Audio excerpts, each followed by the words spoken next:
Today we will be seeing the problem sum tree.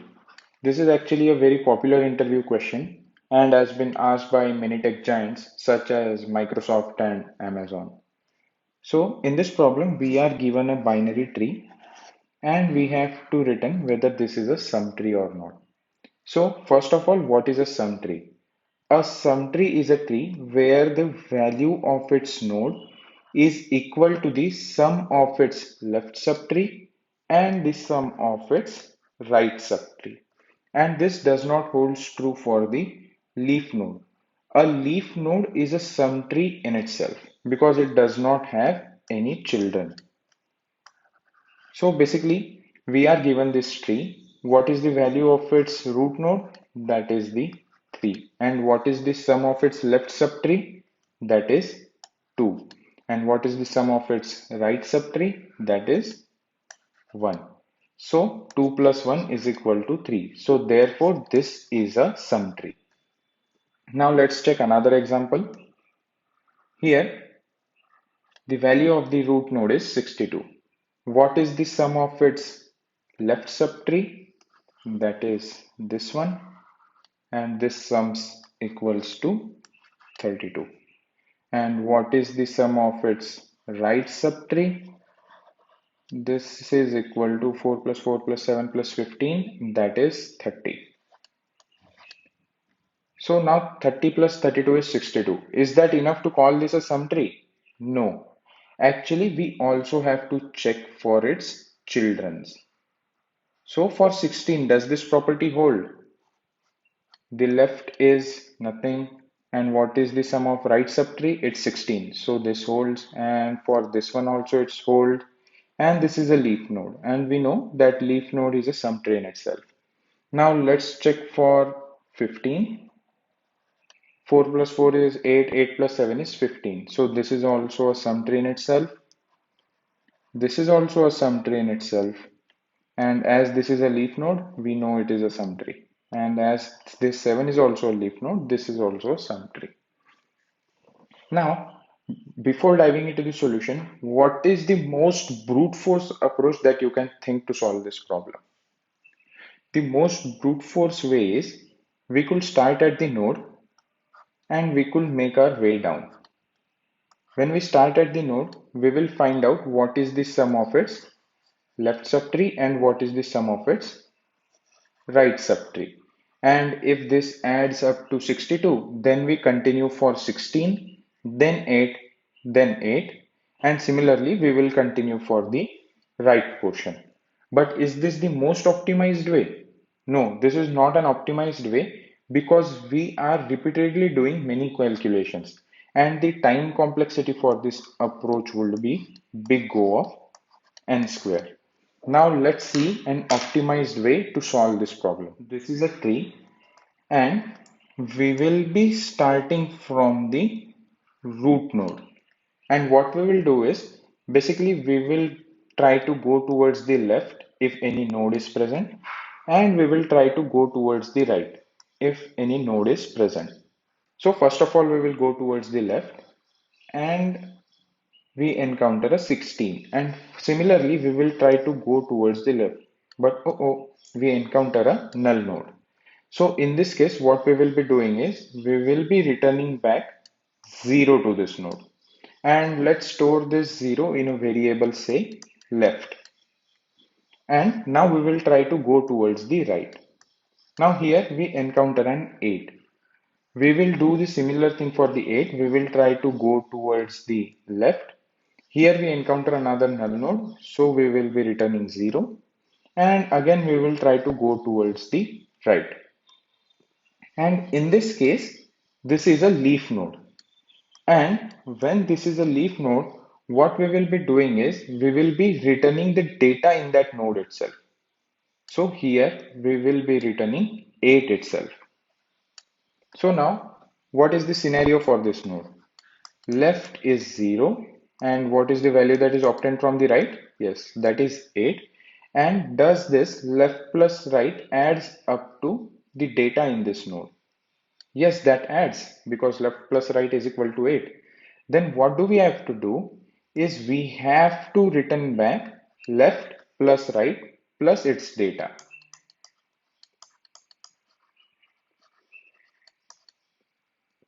So now, what is the write that is written for this node?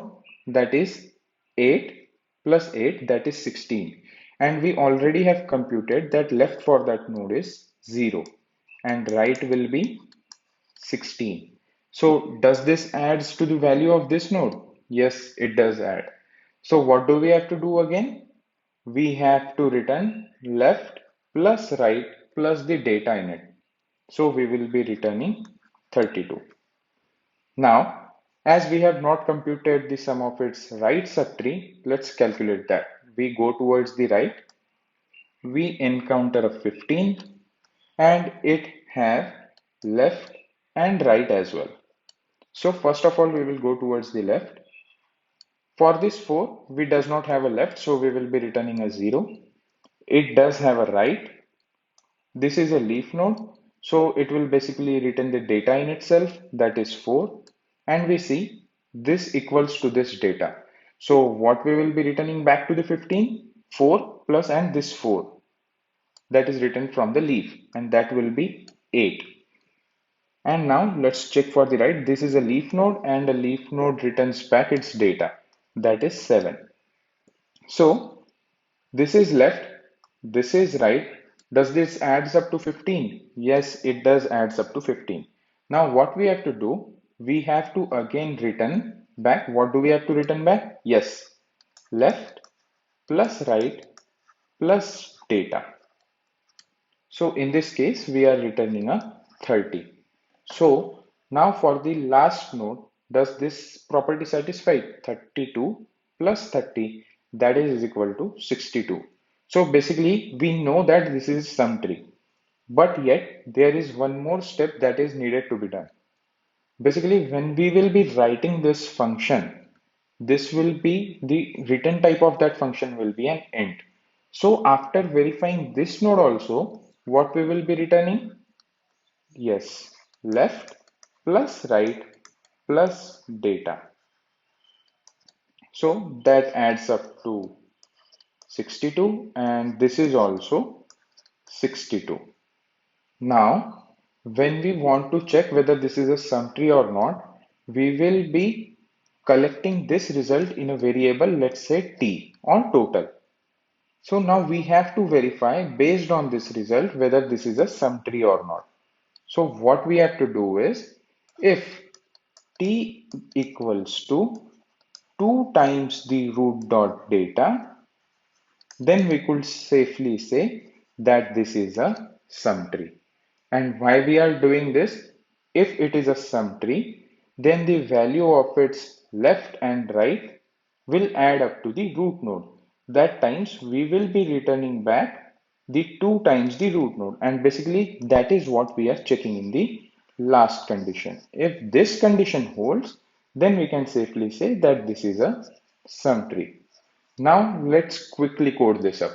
We are given this function, and first of all, let me write the base case. What should be the base case?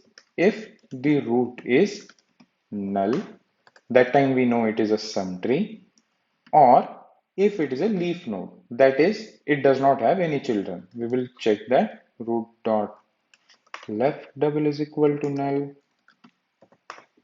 and similarly, if root dot right is also null, then we can say this is a sum tree. Okay, return true.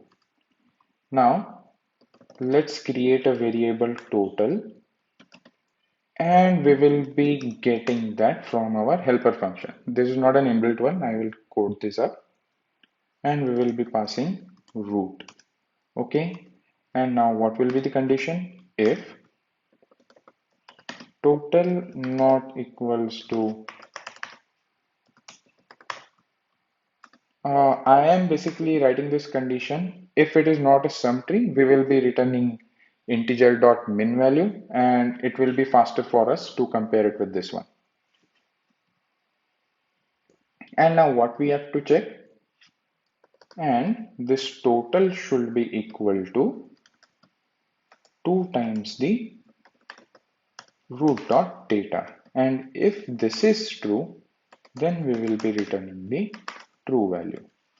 If this is not true, then we know it is not a sum tree and we will be returning false. So now let's write the helper function. Helper function will be of type int and helper, and it will take node root as a parameter.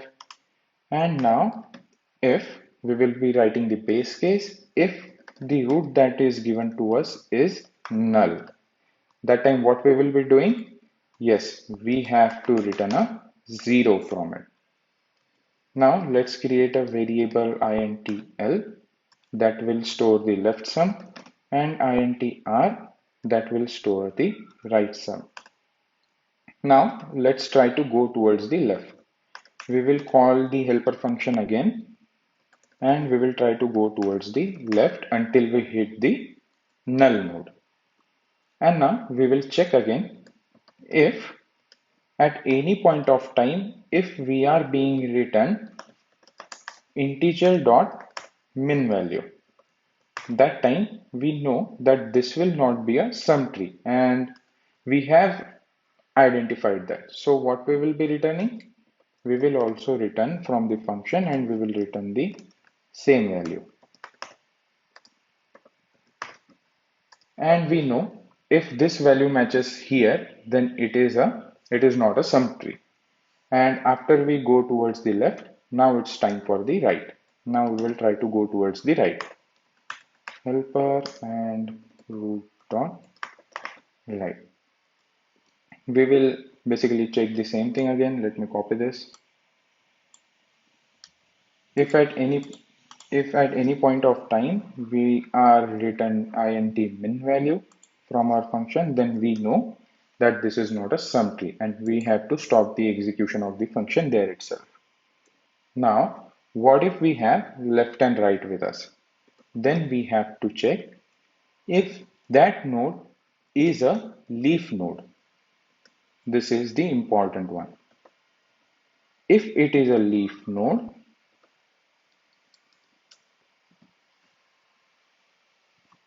or if left plus right is equal to root.data, that time we know what do we have to do. We have to return left plus right plus root.data. And if this is not returned, we know that this is not a sum tree and it has failed somewhere. So we have to return integer dot min value. Now there is only one thing left. We have to check basically the node we are checking for is a leaf node or not. Now let's write a function to check if that is a leaf node. That will be of type boolean is leaf and it will take node root as a argument. And now basically we will be checking if the node is null, then that time we have to return false. Then it is not a leaf node. And what is the condition for the leaf node? Root.left should be equals to null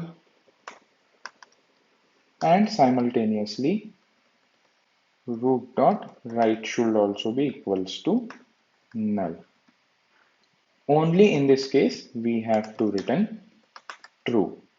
And whatever happens next, we don't care, we will directly return false. And believe it or not, this is the entire solution for this problem. Let's quickly check whether this runs or not.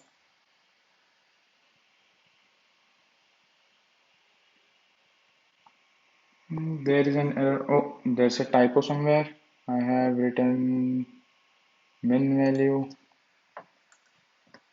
Now let's check again.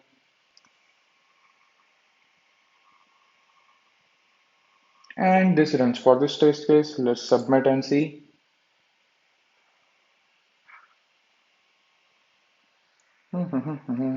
As you can see, this is the entire solution for this problem, and this is the quite efficient one.